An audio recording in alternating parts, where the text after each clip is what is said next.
Rolling. And action. What would you do if your vehicle came under a cyber attack while you were driving? This isn't a hypothetical question. This is a genuine concern in the automotive industry regarding the use of software-defined vehicles. Many vehicles entering the market today are becoming more and more reliant on software and electronics, and this has a drastic impact on your lives as car owners. For example, take electrical issues. They're often expensive and require specialized labor repair, which means you pay more whenever you go in to get an electrical issue fixed. Vehicles are becoming more dependent on electricity and software, and this represents a shift towards a more vulnerable car owner. So what is a software-defined vehicle? A software-defined vehicle refers to a car that has core features controlled by software and electronics rather than fixed mechanical systems. But software and electronics have always been in vehicles.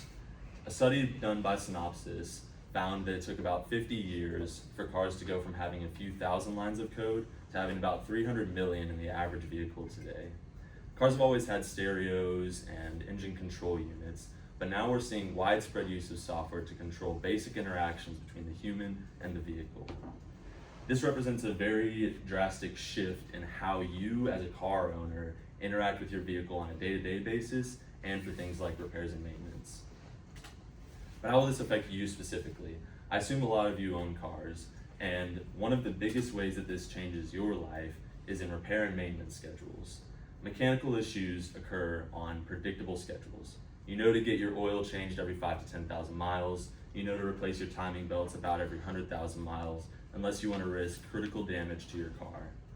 But you can also take mechanical issues to anywhere to get them fixed. You can take them to a dealership, a manufacturer, you can take them to a local mechanic, you can even fix them yourself. All you need is the right toolbox and access to YouTube. But electrical and software issues are very tricky. They often require specialization and special equipment.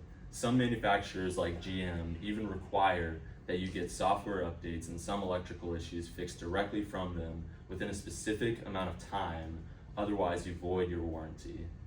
A recent study done by J.D. Power found that electrical issues can also be intermittent, meaning that you can have an electrical issue, take your car in to get repaired, and when the mechanic starts it, it works perfectly fine. But then a couple days later, you receive your car back, and suddenly it starts acting up again. This doesn't happen with mechanical issues. If it's broken, you know it, and there are clear steps to fix it. But maybe your car's different. Maybe your car will be the first in the history of automotive industry to never need repairs or maintenance done to it.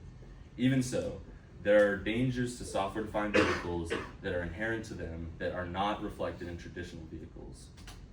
Take cyber attacks. Over-the-air updates often give hackers an easy entry point into your vehicle's software system. From there, they can hold your vehicle unusable until a ransom is paid to them.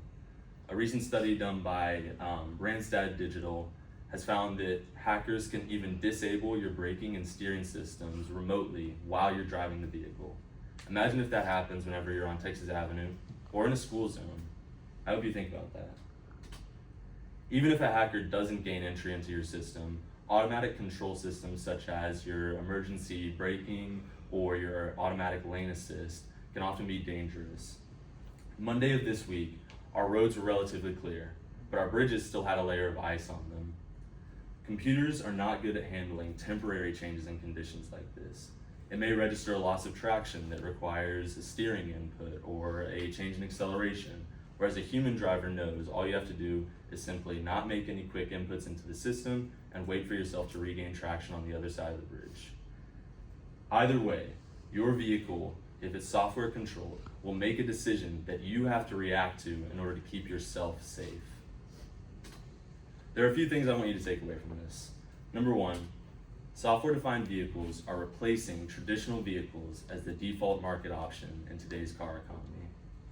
Number two, software-defined vehicle owners have less freedom than traditional vehicle owners because software-defined vehicles reduce the amount of options that you have on how, when, and where to keep your vehicle healthy and maintained.